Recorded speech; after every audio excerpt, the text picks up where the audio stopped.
Queridos irmãos e irmãs, que o Senhor vos dê a paz.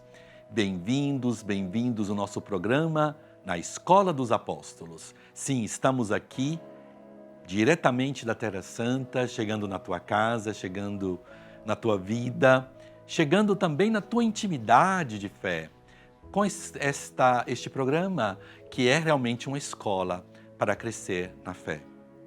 Hoje o nosso programa tem como tema a negação e a reconciliação de Pedro. Sim, negação, fraqueza, momento de medo, momento de dúvida.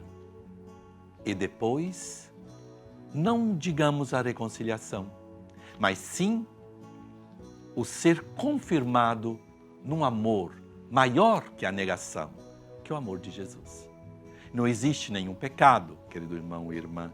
Não existe nenhum erro humano que seja maior que o amor de Deus. O amor de Deus, amor crucificado, amor sacrificado, amor totalmente doado. Amor de um Deus que morreu por mim, por ti, por nós na cruz. É deste amor que Pedro vem visitado, deste olhar do Mestre, que a Pedro confirma naquele amor que Jesus conhecia no coração de Pedro. Jesus conhecia o amor de Pedro por ele, o amor de Pedro pelo Evangelho, pela mensagem, pela Boa Nova. Hoje no nosso programa, nós queremos também, nós que na nossa humanidade já erramos, na nossa humanidade muitas vezes não correspondemos a este amor tão grande, vamos nos deixar também olhar e guiar na confiança de um Deus que te ama, te acolhe e te transforma, porque Ele é o Deus fiel.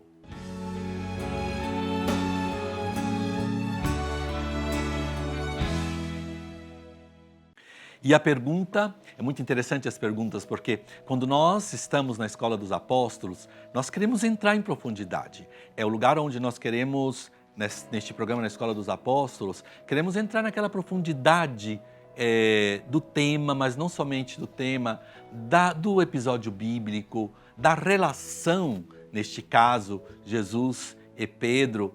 E queremos realmente também encontrarmos respostas, porque no olhar Pedro, na sua humanidade, nos seus medos, também na sua generosidade e espontaneidade, nós nos encontramos. Todos nós somos um pouco pedrinhos, né? Eu sempre brinco, pedrinhos e pedrinhas. Todos nós temos este grande amor por Cristo e temos os nossos limites. Mas Deus age muito mais do que nós imaginamos. Por isso, a pergunta é, a luta interior de Pedro, que São Pedro viveu na negação, é uma luta interior? Muito bem, então vamos a esta pergunta, entendemos bem o que quer dizer, porque estamos na frente de uma realidade humana psicológica. Sim, quando nós estamos na frente do verdadeiro santo, nós temos o verdadeiro caráter do santo, as suas tendências, a sua história familiar, a sua história construída, muitas vezes reconstruída. Tudo isso se torna aquela humanidade do santo e faz sim que o santo seja santo. Nós temos um clássico italiano, Gareschi, não? Que quando queriam canonizar um santo, ele dizia, oh meu Deus, podia tanto deixá-lo conosco, porque o santo pode se tornar longe da nossa realidade humana. Então não é isso que nós queremos. O santo se torna próximo da nossa realidade humana. Por isso, para mim, São Pedro é santo. São Pedro é santo pela sua humanidade. E aqui nós temos, na humanidade de Pedro, o que é a negação? A negação, a nível psicológico, é um mecanismo de defesa, um mecanismo de fraqueza, onde, pelo medo, uma pessoa tem um comportamento não esperado. quando nós estamos em situações de estresse extremo, quando estamos em situações de tristeza extrema, de medo extremo, podemos ter comportamentos que podem até nos fazer medo, fazer com que nós ficamos em frente à nossa humanidade realmente surpresos com algo que nós dizemos, falamos e agimos. Porque é a humanidade do santo.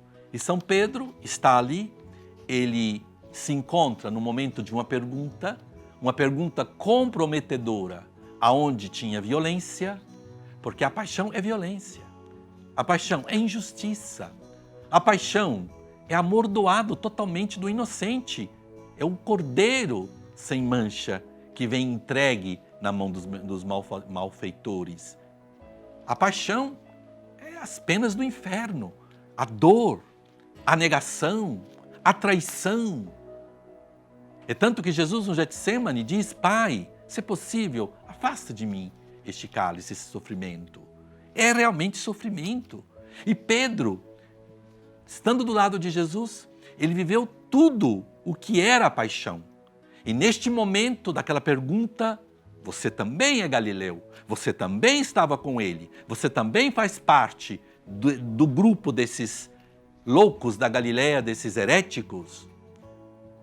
E Pedro, por medo, negou.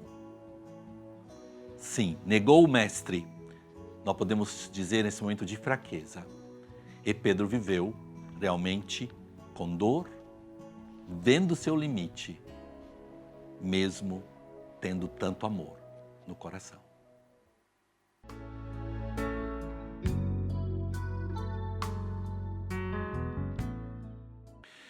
E indo sempre mais em profundo, no psicológico, podemos dizer, humano do apóstolo Pedro, recebemos uma pergunta muito interessante, que não é fácil de responder. Vou lá tentar no máximo que posso da minha experiência da Terra Santa, a minha experiência como psicólogo clínico também e como sacerdote e hoje bispo. Como estava o coração de Pedro nesta hora? Quer dizer, na hora da negação, no momento do episódio da paixão de Cristo, onde Pedro negou o Mestre. Então vamos lá, nós não podemos saber o que passa no coração de uma outra pessoa, nós podemos ter intuições, não sabemos o que realmente passou no coração de Pedro. O que podemos dizer pela experiência bíblica e pelos textos bíblicos, nós podemos, então, intuir o que eu gostaria de te convidar para fazer essa reflexão comigo. Pedro negou, Pedro viu, participou de toda a experiência traumática da morte do Mestre na cruz. Pedro viu o corpo de Jesus ser tirado da cruz, mesmo olhando de longe, por medo, viu sendo colocado no sepulcro. E Jesus ressuscitado que diz: dizei aos meus irmãos de irem para Galileia, e lá irão me encontrar. Assim, Pedro volta para a Galileia. Então, eu gostaria de te chamar, em modo especial, as pessoas que viveram um luto. Eu vivi essa experiência na minha vida. Sabe o que significa a pessoa que você ama, depois que você enterrou, depois que todas as pessoas te abraçam, todas as pessoas dizem coragem, a ressurreição, você recebe tantas palavras de consolação. Quem viveu o luto sabe o que eu estou dizendo. Mas chega um momento que nós temos que voltar para casa, que nós temos que olhar o quarto daquela pessoa amada, onde ele dormia. Muitas vezes olhamos o pijama, olhamos chinelos, as últimas coisas que eles usaram. Então imaginamos Pedro que volta para Cafarnaum, volta para a sua casa e ele entra no quarto onde Jesus dormia, viu as últimas coisas antes de irem para Jerusalém, nos mesmos lugares. Então imagine a dor de Pedro. a dor de ter negado. E agora? E Pedro diz, vou pescar. É a única coisa que sei fazer. E foi assim que Jesus me encontrou. E os discípulos, Pedro, iremos contigo. Muito bonito, queridos irmãos e irmãs. Pedro, iremos contigo. Os discípulos não dizem a Pedro, Pedro, você foi falso, Pedro. Não, estão com Pedro. Por isso, nós temos que estar com o Papa. Nós temos que estar com a igreja. Nós não podemos sair e deixar o barco da igreja, mesmo no momento de dores e tempestades. E os discípulos vão com Pedro. Não, Pedro, você não está sozinho. Estamos todos nesta barca e nós iremos contigo. E assim, eles vão pescar e não pescam nada naquela noite. Pedro, na sua tristeza, quando encontra Jesus, que diz, lançais as redes do lado direito. Vocês imaginem, para lançar do lado direito não tem que ser realmente canhoto, porque se as redes são jetadas do lado direito, aqui você tem a força e joga para o lado esquerdo. E Jesus pede para que eles joguem para o lado direito, quer dizer, somente um canhoto. Quer dizer, pescar diferente. E naquele momento ali já começaram a reconhecer o Mestre. Filhinhos, vocês não têm nada para comer. A preocupação que Jesus tinha na sua humanidade. Então, joguem as redes do lado contrário. E Pedro, que era o capitão da barca, o chefe da barca, dizem, obedeçam, joguem. E a grande pesca. E quando João reconhece, Pedro se joga na água. É o Senhor, é o Mestre.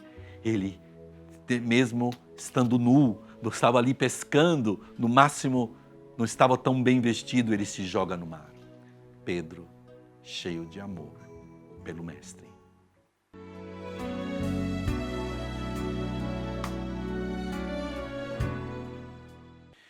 Uma outra pergunta, crescendo sempre no conhecimento de Jesus através do apóstolo Pedro. Como Pedro se recuperou após a negação? Então vamos lá, se recuperou. É uma pergunta ainda engraçada, né?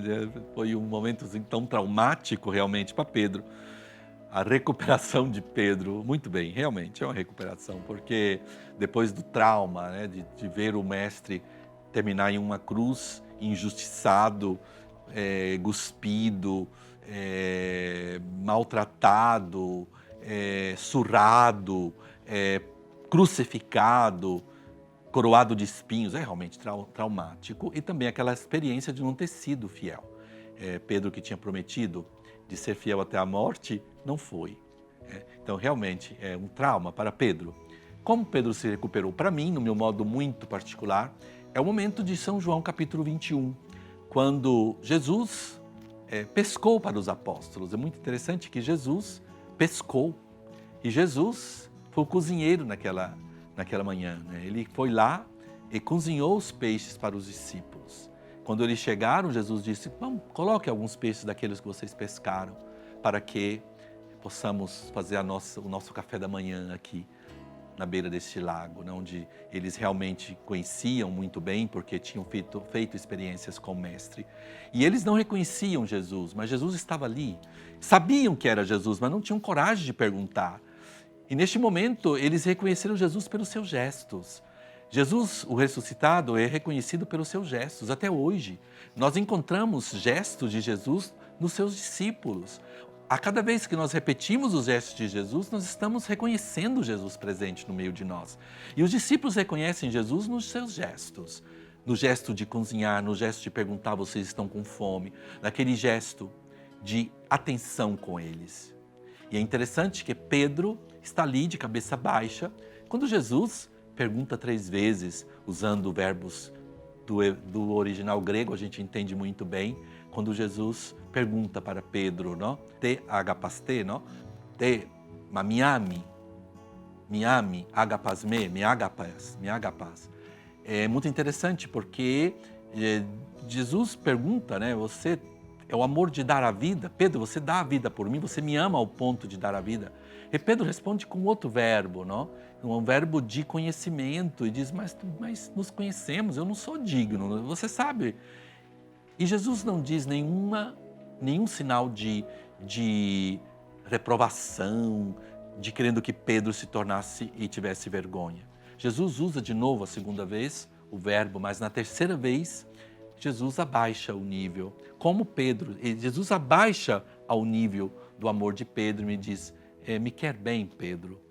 E Pedro, naquele momento, faz a sua profissão de fé. Senhor, tu sabes tudo. Tu sabes que te amo. E assim Pedro diz a Jesus, com todo o seu coração, o seu amor, declara todo o seu amor para Jesus. E Jesus diz a Pedro uma coisa muito simples, né? Ele não muda projeto. Próprio batasmu, apacenta as minhas ovelhas. Apacenta as minhas ovelhas, ó Pedro. Não é que Jesus nos dá um olho de uma cor, depois ele muda a cor dos olhos. Não, ele não muda. Ele não muda projeto. Este não mudar projeto é dizer a Pedro, Pedro, tu és pedra sim, Pedro. Pedro, cuide das minhas ovelhas. Realmente curou o coração de Pedro.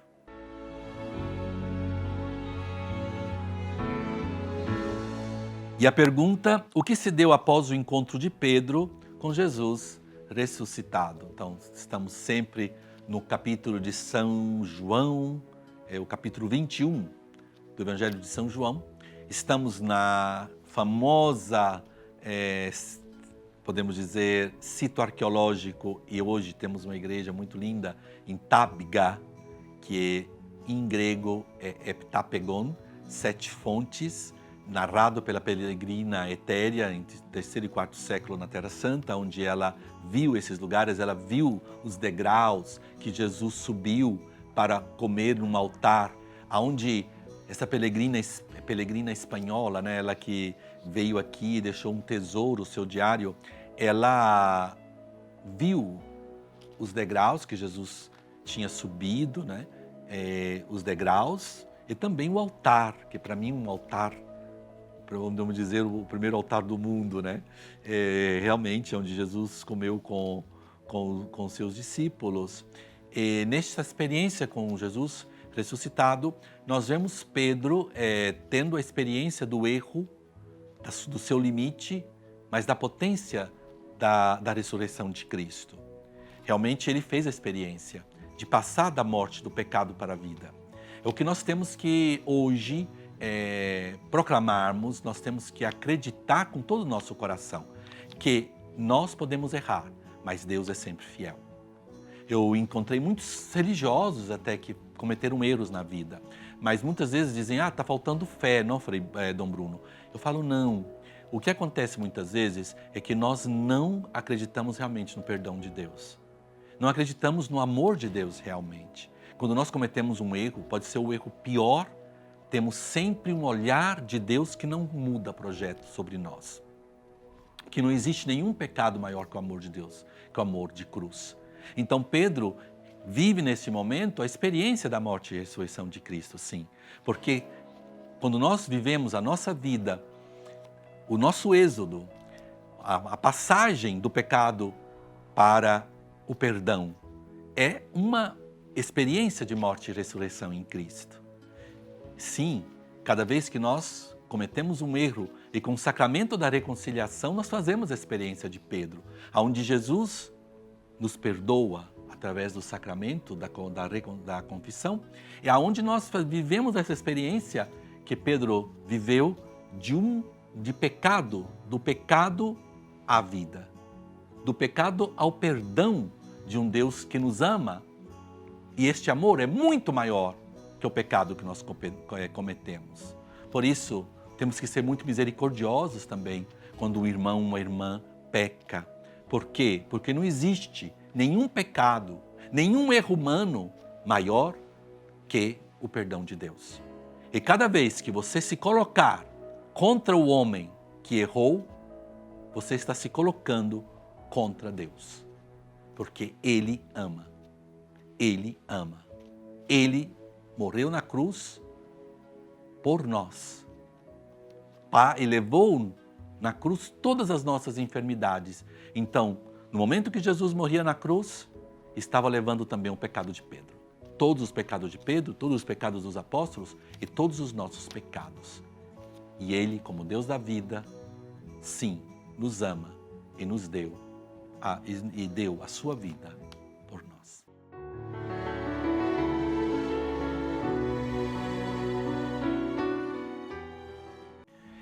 E rezando com a palavra de Deus, do Evangelho de São João, capítulo 21, dos versículos 9 a 14. Realmente é todo o versículo 21 que é um tesouro. Vamos ler somente uma parte, que é a terceira aparição de Jesus ressuscitado às margens do lago de Tiberíade. Hoje, o lugar santo se chama Tabga, Heptapegon, 7 fontes, onde temos realmente a narração evangélica e também o testemunho judaico-cristão, da tradição, do diário da Peregrina Etérea e tantos outros testemunhos de peregrinos. Hoje estão ali os corações que são em forma, as pedras que são em forma de corações, para nos lembrar agapas te, agapas me, do Evangelho de São João, capítulo 21, do versículo 9 a 14. Quando saltaram em terra, viram brasas acesas, com peixe e pão em cima. Jesus lhes disse: vamos, trazei esses peixes que acabais de pegar. Simão Pedro subiu de novo ao barco e puxou para a terra a rede que estava cheia, com 153 grandes peixes. Embora eles fossem tantos, a rede não se rompeu. Jesus lhes disse: vinde comer. Nenhum dos discípulos ousava perguntar-lhe: quem és tu? Eles bem sabiam que era o Senhor. Então Jesus vem, toma o pão e lhes dá. E ele fez o mesmo com peixe. Esta foi a terceira vez que Jesus se manifestou aos seus discípulos, desde que ressurgira dentre os mortos. E vamos lembrar os nossos irmãos e irmãs que escreveram para o nosso programa. Pediu de oração pela libertação dos vícios de Fernando. A Edna Carvalho, missionária da Canção Nova, pede pelo resultado da minha prova, escreve a Edna, pela renovação do meu visto, pela minha missão na França, pela missão da Canção Nova na França. O Jonathan Eduardo, que está preso há 6 anos, para que o Senhor o liberte. Pela libertação de Rodrigo do vício da bebida. A Ariane escreve: peço oração por minha família e pela minha gestação. René da Costa pede por sua situação financeira, para que o Senhor abra as portas. Mande também o teu pedido de oração para o nosso programa na Escola dos Apóstolos, @cançãonova.com, ou pelo nosso Instagram, CN Terra Santa. E torne-se também um sócio evangelizador. Acesse o site da Canção Nova e se torne um cooperador da nossa missão. E assim você estará ajudando a Canção Nova a evangelizar. E vamos invocar o Espírito Santo. Vinde, Espírito Criador, a nossa alma visitai e enchei os corações com vossos dons celestiais. Vós sois chamado intercessor de Deus excelso, dom sem par, a fonte viva, o fogo, o amor, a unção divina e salutar. Sois o doador dos 7 dons e sois poder na mão do Pai. Por ele prometido a nós, por nós seus feitos proclamai. A nossa mente iluminai, os corações enchei de amor, nossa fraqueza encorajai, qual força eterna e protetor. Nosso inimigo repeli, e concedei-nos a vossa paz, se pela graça nos guiais, o mal deixamos para trás. Ao Pai e ao Filho Salvador, por vós possamos conhecer que procedeis do seu amor, fazei-nos sempre firmes crer. Amém. O Senhor esteja convosco. Vos abençoe Deus Todo-Poderoso, que é Pai, Filho Espírito Santo. Amém. E esperamos todos vocês na próxima semana aqui no nosso programa, na Escola dos Apóstolos, com São Paulo, São Pedro e São Barnabé, que te ajudam a crescer na fé.